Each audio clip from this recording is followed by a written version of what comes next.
Հիմա պատկերացրեք այն մարդու վիճակը, որը պարտավոր է ինչ-որ մի բան ապացուցել,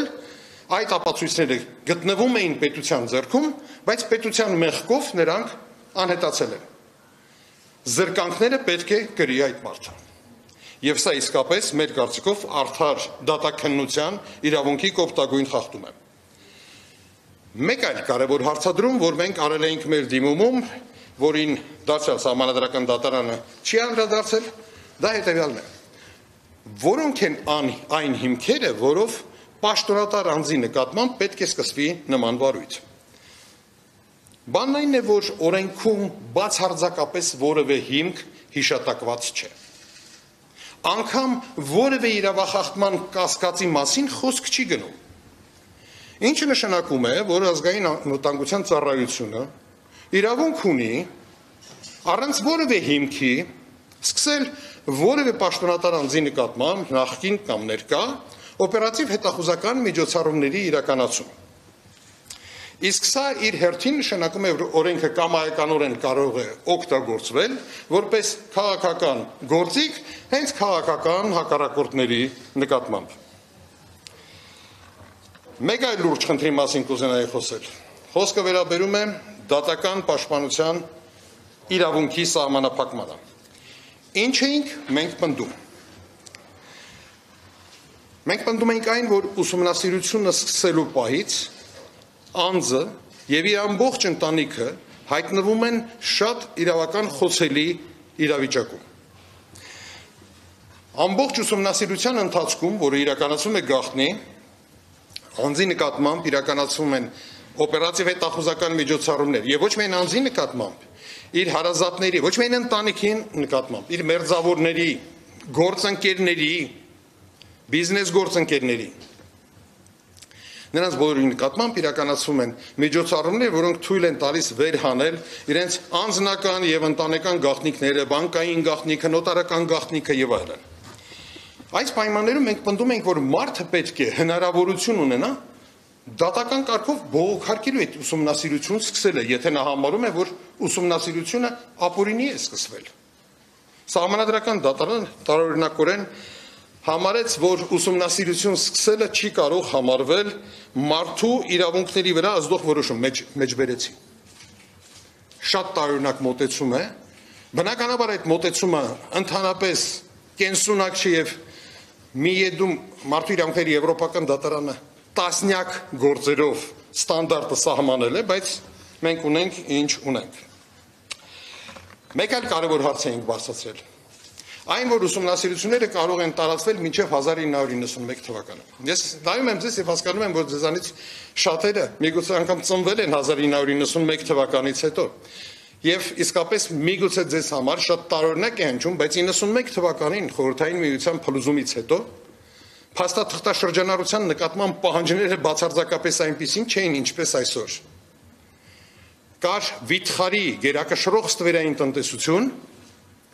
եւ կար հիպերինֆլյացիա։ Այդ պայմաններում շատ հաճախ երբ մարդու վրա մենք դնում ենք խնդիր, որպեսզի նա ապացուցի 91 թվականից հետո ինչ միջոցներով է նա կարողացել այս կամ այն գույքը ձեռք բերել, մենք պրակտիկորեն օբյեկտիվ իրավիճակով պայմանավորված շատ հաճախ անձանց վրա դնում ենք անլուծելի խնդիր։ Սահմանադրական դատարանը այս անգամ էլ ընտրեց լռության տակտիկան։ Հաջորդ հարցը, որ բարձրացրել էինք, դա կողմերի անհավասարությունը եւ մրցակցության սկզբունքի խախտումը։ Ինչ ունենք իրականում։ Իրականում ունենք հետեւյալ իրավիճակը։ Դատախազությունը օժտված է վիթխարի լիազորություններով։ Այն իրավունք ունի հանձնարարելու անձի նկատմամբ եւ իր մերձավորների նկատմամբ օպերատիվ հետախուզական միջոցառումների իրականացում, այն իրավունք ունի պետական բյուջեի միջոցներով պատվիրել տարբեր փորձաքննություններ, այն կարող է օգտվել պետական հարկադրանքի բոլոր միջոցներից։ Իսկ փաստաբանը նման գործիք չունի։ Զավեշտալիորեն Սահմանադրական դատարանը ասաց, չէ, սա քանի որ քաղաքացիական դատավարություն է, դուք փաստացի նույն հավասար դիրքերում եք գտնվում, երբ պարզ է, որ դա այդպես չէ։ Իդեպ, քրեական գործերով էլ այդպես չէ, դատախազը ունի շատ ավելի մեծ հնարավորություններ, բայց քրեական դատավարության շրջանակներում սա հարցը մեղմում է նրանով, որ գոյություն ունի անմեղության կանխավարկած, Այս գործում չկա անմեղության կանխավարկած, գործում է հակառակ կանխավարկածը, մեղավորության կանխավարկածը, գույքի ապօրինի լինելու կանխավարկածը, ապօրինի ծագում ունենալու կանխավարկածը։ Այսինքն եւ դատախազության լիազորություններն են շատ ուռճացված եւ միաժամանակ գործում է այս կանխավարկածը։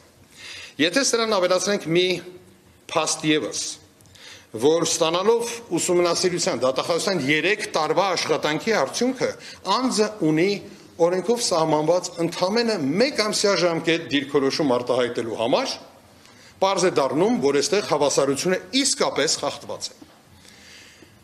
Սա այլ կերպ քան զավեշտալ է չեմ կարող անվանել, ներողություն եմ խնդրում, որ այդպիսի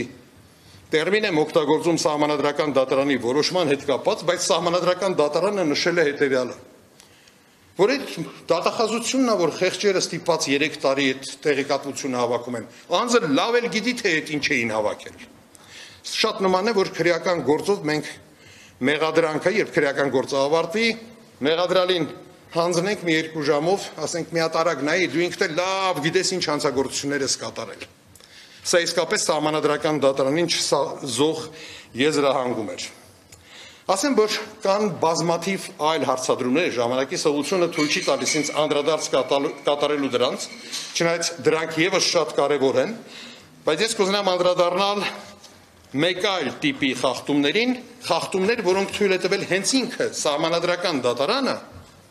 եւ խախտել է սահմանադրական դատարանի մասին օրենքի պահանջները։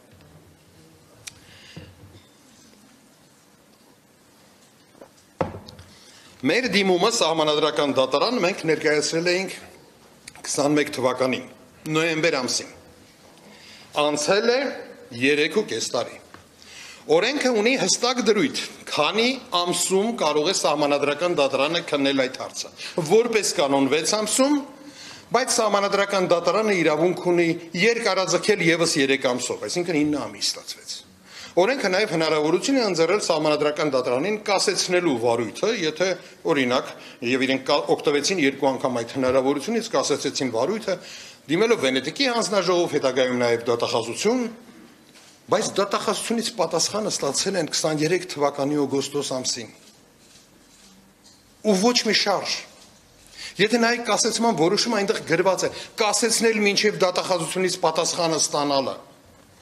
Սահմանադրական դատարանը խախտել է սահմանադրական դատարանի մասին օրենքով սահմանված ժամկետները, եթե անգամ հաշվի առնենք 9 ամիսը, կասեցման ողջ ժամանակահատվածը 2-ից ավելի տարի ցուցաբերելով անգործություն։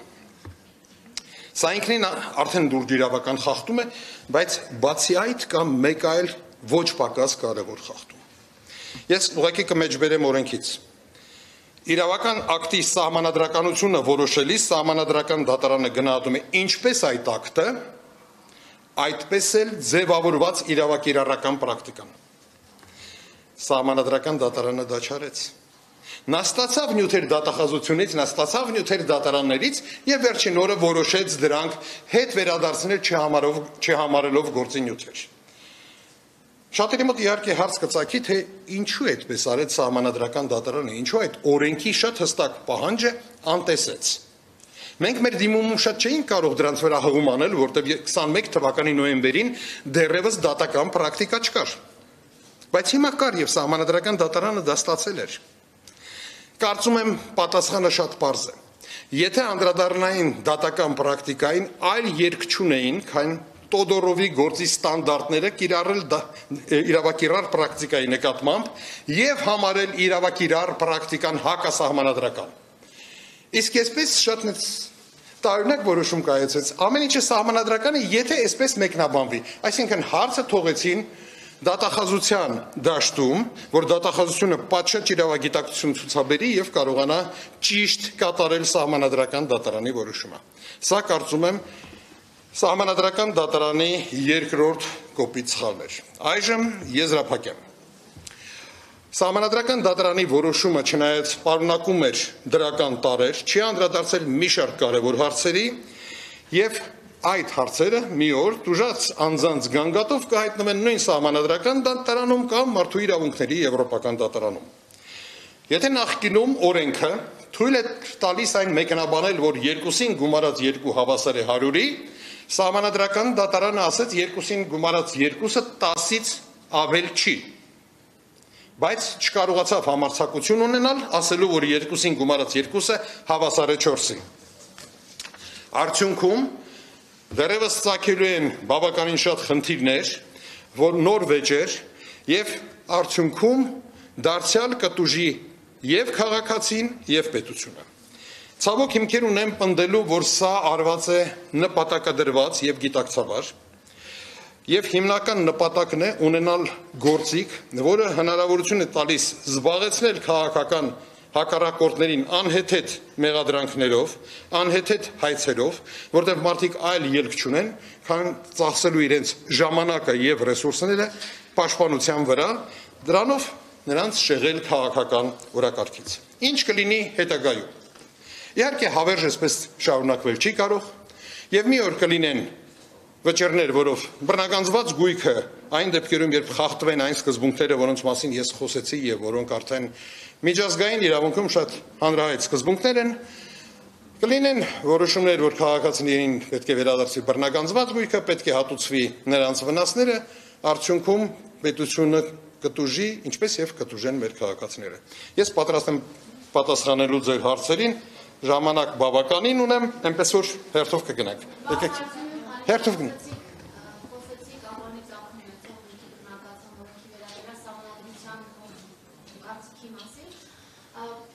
Հետաքրքիր է արդյոք հաշտության մնացած դեպքերը, դատարանով, ինչ դատարան հասնել է հաշտության մնացած դեպքերի առումով կարող է տվյալ անձավիճակել հաշվի առնելով Սահմանադրական դատարանի որոշումը։ Կարող է, իհարկե կարող է, շանսերը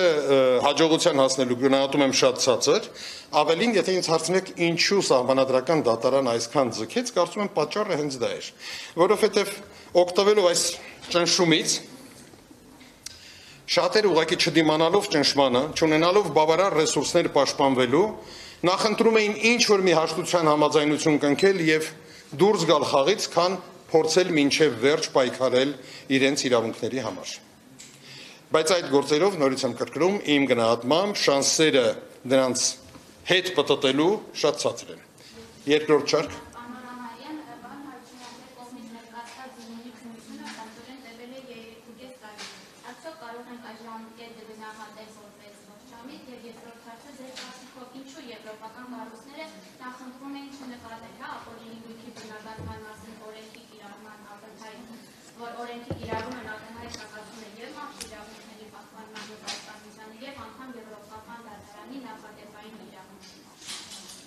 Շատ լավ, շնորհակալություն։ Նախ ոչ թե չեմ համարում ողջամիտ, այլ համարում եմ ապօրինի, ինչի մասին քիչ առաջ ասեցի։ Ինչ վերաբերում է եվրոպական կառույցները ինչու են լռում, ասեմ, որ այնուամենայնիվ սա գույքային հարց է։ Եվրոպական կառույցները լռում են շատ ավելի լուրջ խախտումների պարագայում Հայաստանի Հանրապետությունում, ինչը կարծում եմ պայմանավորված է ընդհանրապես քաղաքական իրենց շահերով։ Ասեմ, որ դեռևս 2009 թե 10 թվականին, երբ Եվրոպայի խորհրդի խորհրդանական վեհաժողովի փոխնախագահն էի, ես Եվրոպայի խորհրդում եմ հայտարարություն արել, որ այս կազմակերպությունը եւ նրանքից ինստիտուտները դառնում են մարդու իրավունքների եւ ընդհանրապես իրավունքի պաշտպանից ավելի շատ շահերի պաշտպանի ինստիտուտ։ Ցավոք սրտի ոչինչ չի փոխվել անցած 15 տարիների ընթացքում եւ այդ կառույցները քանի գնում ել ավելի են խորանում զուտ աշխարհաքաղաքական շահեր պաշտպանելու գործիք դառնալով։ Երրորդ շարք, հետո նորից կգնանք առաջին շարքից։ Համեցեք։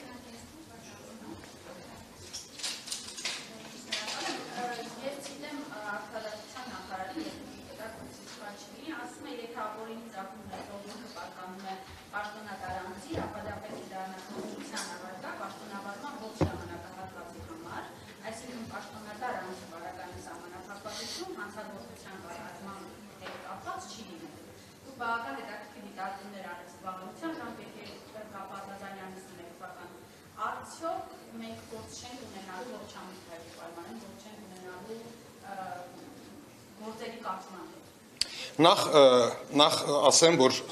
Սահմանադրական դատարանի որոշումը շատ հստակ է։ Ասում եմ, կան երկու դեպքեր։ Մի կետը վերաբերում է այն դեպքին, եթե ուսումնասիրությունը սկսվել է, որովհետև անձը կատարել է ենթադրյալ հանցագործություն, եւ լրիվ այլ դեպք է, երբ անձը պաշտոնատար անձ է եւ կային օպերատիվ տվյալներ։ Մի դեպքում ասում է պետք է ապացուցես կապը հանցավորության հետ, մյուս դեպքում պետք է ապացուցես, որ այդ անձը ձեռք է բերել գույքը պաշտոնավարումից հետո։ Արդարադատության նախարարի մեկնաբանությունը, երեկվայից լսել եմ այդ մեկնաբանությունը, այն հետաքրքիր էր հետևյալ տեսանկյունից, նախ ինձ համար ամբողջովին կանխատեսելի։ Ինչ փորձեց ասել արդարադատության նախարարը, նա փորձեց ասել, որ կապ չունի, առաջին կետով ես հարուցել, թե երկրորդ կետով մենք ամեն ինչը կխառնենք եւ որոշում կկայացնենք։ Նորից եմ ասում, ինձ համար շատ կանխատեսելի էր, որովհետև Տիկին Գալյանը նախկինում ղեկավարել է դատախազության համապատասխան ստորաբաժանումը եւ իր մեկնաբանությունների, իր կառույցի, իր ղեկավարած կառույցի մեկնաբանությունները հենց այն էր, ինչի մասին քիչ առաջ խոսում էի, որ 3.5 տարի է մարդկանց ճնշման են ենթարկում մի պատճառով, որտեղ չեն ուզում կարդալ կամ չեն ուզում ճանաչել ակնհայտ ճշմարտություններ, որոնք ամրագրված են եղել մարդու իրավունքների եվրոպական դատարանի կողմից, հիմա արդեն ամրագրված են սահմանադրական դատարանի կողմից։ Կարծում եմ նույն ոճը շարունակելու են, փորձելու են չկարդալ, չընկալել, մի օր իհարկե դա պայթելու է, բայց ցավոք սրտի նրանց դա չի հետաքրքրում։ Շատ կանխատեսելի էր իր մեկնաբանությունը, բայց այն շատ մանիպուլատիվ էր եւ կարելի է ցանկացած երրորդ իրավաբանի դիմել եւ ստանալ կարծիք։ Առաջին չորրորդ շարքը չունի հարց, առաջին շարքը։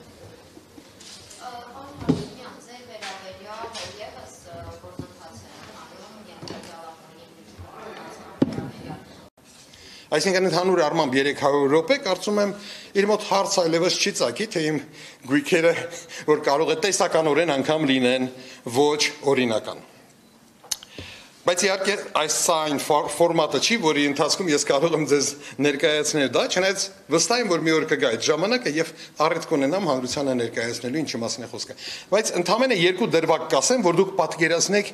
ինչ մթնոլորտ է տիրում այդ գործերի հետ կապված առնվազն իմ պարագայում։ Վերջերս դատախազությունը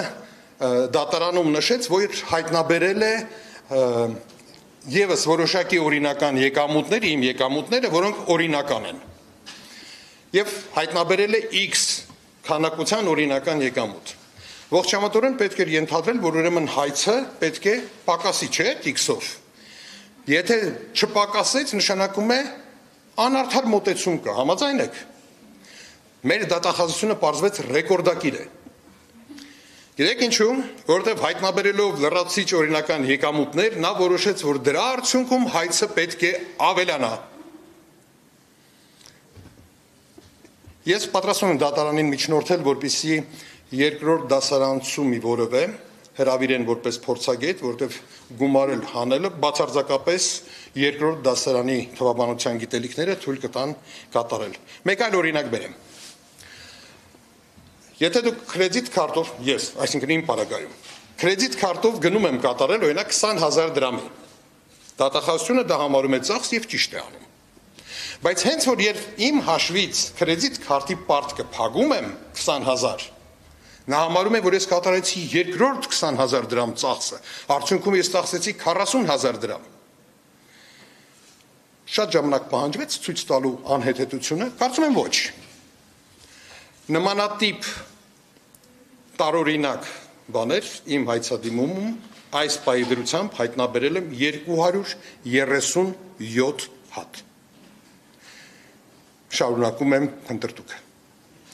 Ինչ վերաբերում է Աննա Վարդապետյանին, նախ ասեմ, որ ես գնահատական կարող եմ տալ պետական ինստիտուտներին, անձերին գնահատական տալիս եմ միայն այն դեպքում, եթե անձը ներկայացնում է պետական ինստիտուտ։ Հայաստանում երկու նման պետական ինստիտուտ կա, դա Հայաստանի Հանրապետության նախագահն է եւ Հայաստանի Հանրապետության վարչապետը։ Նախագահի պաշտոնը ինչքանով հասկանում եմ արդեն մի քանի տարի է ինչ թափուր է, վարչապետի հետ կապված իմ կարծիքը արտահայտել եմ 12 թվականին իր հետ բանավիճելիս ուղիղ եթերում, իմ կարծիքը չի փոխվել։